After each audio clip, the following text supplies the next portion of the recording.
From this body, June 9, July 8, to this. Tada! Another journey, another pumayat sa Slim Shot. So this time, kilala ko na talaga nag-reach out sa akin guys at papakita ko sa inyo ang aming convo. So eto si Ma'am Rosie guys ay suki ko sa aking mga Wear Me products dahil kapag nauubusan, lakas kasi mang hoard nito. Kapag nauubusan yan siya ng stocks sa TikTok shop ko, nagme-message ka agad yan.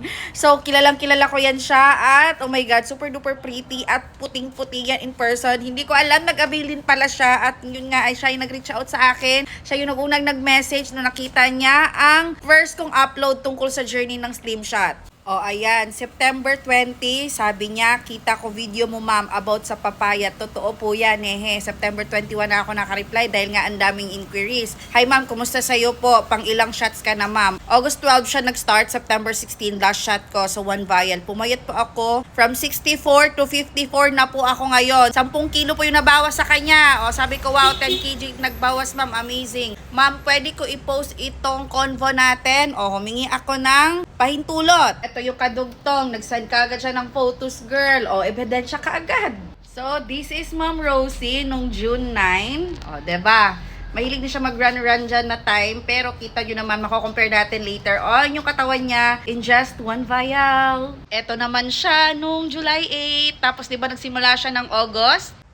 August 19. Yung kasama ko, husband ko ma'am, kakastart ko lang po niyan. August 19. Diba sa atin, isang vial, 6 shots na. Yung nakaping po ako pang 5 tusok, pero kinabukasan last vial ko na. O, eto yung nakapink siya. Don't you worry now. Hindi nyo na kailangang mabinat or mag-antay pa ng ilang buwan para sa pag-exercise. Make your money work, mga madam ko. Baka kasi ma-tai chi pa kayo kaka-exercise tapos hindi pa kaagad ma-reach yung target timbang nyo. Tingnan nyo si ma'am. Another one, 10, 10.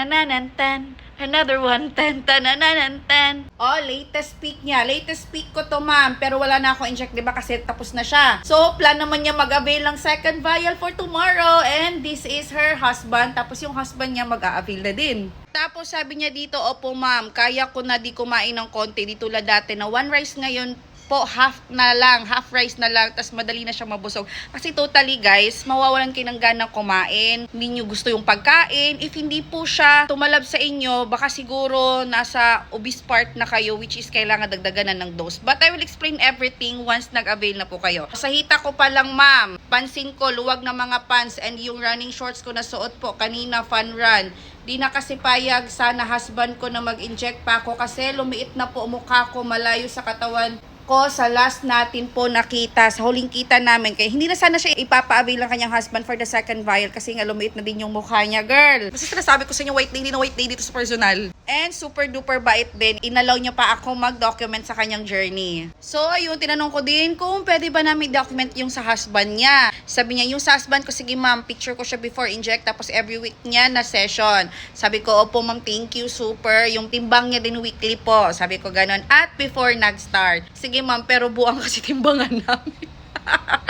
So, yun. Aabangan din natin ang journey ng kanyang asawa. Kita nyo naman yung kanyang husband kanina. So, kung nakita nyo na kay Ma'am Rosie, abangan natin kay Sir next time. O sa mga nagdadalawang isip pa dyan, don't tell me, gawa-gawa ko lang yan. It's up to you if maniwala ko or not. It's up to you kung sisimulan mo na or not. Basta ako ay nag-iintay lang dito sa mga message nyo.